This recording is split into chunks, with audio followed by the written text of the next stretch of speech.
मेरे खिलाफ ये वही लोग हैं जो आज इस असेंबली के इलेक्शन में इनको और दो उनको और दो ऐलान किए थे। मैंने कहा हजरत दामन बरकाता हो, जजमेंट आप पढ़ो। एक आलिम दीन मुफ्ती इस्माइल आपके सामने जो इलेक्शन लड़ रहा भी है कि बीजेपी गली गली जाकर ऐलान कर दी कि फतवा जीतेगा या भगवा जीतेगा। अरे लिफाफों पे जिंदगी गुजारने वालों, शर्म से डूब पड़ो तुम। बहुत सी चीजें खुलेंगे तो मेरे खिलाफ ये वही लोग हैं जो आज इस असेंबली के इलेक्शन में इनको और दो उनको और दो ऐलान किए थे। वो लोग मुझे फोन करके बोले आप ऐसा क्यों बोल रहे हैं, आप एम्यूनेशन दे रहे हैं बीजेपी को। मैंने कहा हजरत दामन बरकाता हो, जजमेंट आप पढ़ो। ये जजमेंट तमाम चीजों को खोल देगा। मुझसे कहा कि आप खामोश हो जाओ, ओवैसी तुम मत बोलो। मैंने कहा मौत मेरे को खामोश कर सकती, जब तक अल्लाह जिंदा रखेगा मैं सच्चाई को बयान करूंगा और बयान करता रहूंगा। आज बोलो खामोश हो जाओ। मैं जब कह रहा था तो कोई बोल रहे हैं मत बोलो, इनको क्या है, ये भड़काऊ भाषण दे देते, इनको क्या है, इनको टीवी पे जाके बोलने का शौक है। आज क्या हुआ महाराष्ट्र के चुनाव में, क्या बीजेपी ने क्या कहा जा जाकर। आज हमारे पास करण जैसे, क्या नाम है, यूसुफ पुंजानी आकर तकरीर करके गए, मैं इलेक्शन जीतने का हार गया। उन्होंने कहा कि बीजेपी ने पूरे महाराष्ट्र में प्रचार कर दिया कि फतवा जीतेगा या भगवा जीतेगा। बताओ ये कौन है लोग।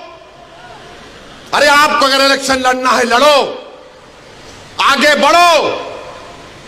सिर्फ बैठकर ऐलान करने से नहीं होता, इलेक्शन लड़ो। मालूम होता आपको कैसे वोट हासिल करना पड़ता है।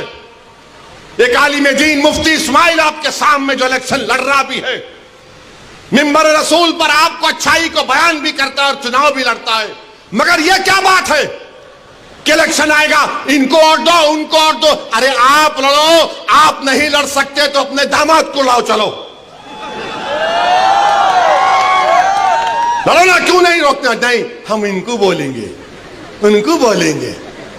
क्या हुआ, आपने बीजेपी को हैंडल दे दिया।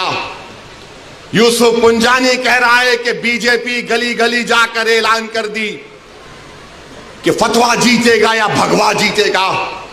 अरे जब सियासत नहीं आता करना तो मत करो, दुआ करो या हिकमत अमली से इख्तियार करो। नहीं, हमको सब चीज होना। देख लिए क्या हुआ। अब किधर है आप, किधर है नहीं मालूम। कहां है वो लोग जो औरंगाबाद में बोले थे इम्तियाज जलील कोर्ट मत, उस समाजवादी पेंडेंट कोर्ट तो बोले थे अरे चेहरा दिखाओ औरंगाबाद के अवाम के सामने तुम। अरे लिफाफों पे जिंदगी गुजारने वालों, शर्म से डूब पड़ो तुम। मेरे घर को आए थे, मेरे घर को आए थे हैदराबाद को,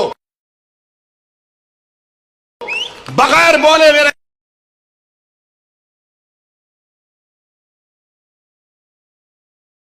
घर को आए।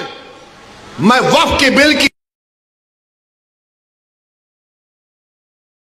मीटिंग में जा रहा था, पलट मेरा गार्ड फोन करा के साहब इतने लोग आए, मिला, घर पे आए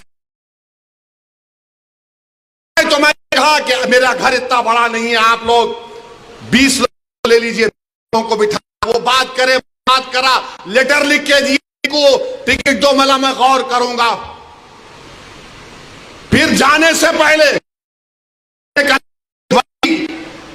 कि अंग्रेजी कुरान का तर्जुमा जो टर्की छपा हुआ है उसकी 4 कॉपियां इन जिम्मेदारों को दिया कि आप मेरे घर को आए, ये अल्लाह के वली की कुरान का तर्जुमा है। एक एक हाथ में दिया तो औरंगाबाद जाके बोले हम घर को गए थे, हमारे को चाय तक नहीं। अरे आप पहले से बोल देते तो नान खलिया खिला देता मैं। मेरे को नहीं मालूम था कि तुम मेरे घर को खाना खाने आ रहे। खुदा ने करीम दिया ना हाथ में, अल्लाह का कलाम तुम्हारे हाथ में दिया, तुमको उसका भी लिहाज नहीं है और तुम दावा करते हो कौम का। बहुत बोल सकता हूं, याद रखो, मेरी जबान को लगाम नहीं है, तुम्हारा घर से निकलना महाल कर दूंगा मैं यहां पे। मेरे भाई इमाम शाफई मुफ्ती साहब बैठे हुए, इमाम शाफई रहमतुल्लाह अलैह का जमाना है। एक दौलतमंद ने कहा कि अगर अल्लाह मेरे को बेटी देगा तो जब उसकी शादी करूंगा दीन और दुनिया की दौलत उसको दूंगा। जब बेटी की शादी का मौका आया, उलमाए किराम के पास गया। उलमाए किराम ने कहा कि नहीं, तू नहीं दे सकता, दीन और दुनिया की दौलत तो कैसे देगा, तेरी कसम गलत हो गई। इमाम शाफई के पास गए। इमाम शाफई बोले बहुत आसान है। इमाम शाफई रहमतुल्लाह अलैह ने कहा तेरी बेटी की शादी कब है? उसने कहा फला दिन है। बोले मैं आ रहा हूं, चला जा। इमाम शाफई पहुंचे। इमाम शाफई रहमतुल्लाह अलैह ने कहा कि आसान है। वो बोला कि हज़रत शादी तो हो गई, क्या है बताओ। बोले कुरान अपनी बेटी को दे दे, दीन और दुनिया की दौलत उसको दे चुका। मैं उनको दिया, 4 कुरान दिया उनको, और बोल के दिया कि आप मेरे घर को आए, मुझे पता नहीं है, मैं वकीलों की मीटिंग में जा रहा था, पलट कर आया आपके लिए, ये कुरान करीम का तोहफा आपको दे रहा हूं। अरे तुमको ओवैसी से, मजलिस से नफरत है, मगर कुरान करीम की तो अजमत का तुम लिहाज रख लेते। मैं ये बात इलेक्शन में बोल सकता था मगर खामोश बैठे रहा, मगर आज मजबूरन बोलना पड़ रहा है। याद रखो, तुम लोग जो काम कर रहे हो ना, तुम महाराष्ट्र के मुसलमानों को ना सिर्फ कमजोर कर रहे हो बल्कि तुम उनकी आवाज का गला घोट रहे हो। अरे तुम इलेक्शन लड़ो, हम तुम्हारी तायीद करने को तैयार हैं। कब तक तुम ये सियासत करोगे कि उन्हें बोल दिया, इन्हें बोल दिया? जिसको तायीद किए औरंगाबाद में वो खाली 5000 वोट लिया, 5000 वोट लिया। नासिर के खिलाफ कितने वोट लिया उन्हें? 10,000 वोट लिया। और नासिर हारे 8,000 वोट से। जो जिसकी तायीद का ऐलान किया वो 5,000, इम्तियाज जलील हारे 1100 वोट से। धूलिया से फारूक शाह के खिलाफ आपने ऐलान किया, वो 10,000 पे निपट गया। फारूक शाह 70,000 वोट लिए, सिर्फ 1700 वोट लिया वो जालिम, सिर्फ 1700 वोट लिया। फारूक शाह 70,000 वोट लिया। अतीक को आपने तायीद नहीं की, किसी और को बोल दिया। अरे क्या कर रहे हो तुम लोग? मत करो।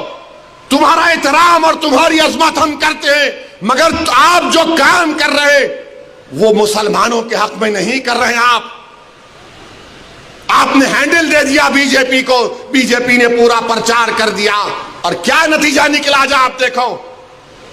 कल ये बीजेपी की सरकार अगर कुछ करेगी तो कौन आके लड़ेगा? आप आएंगे रोड पे?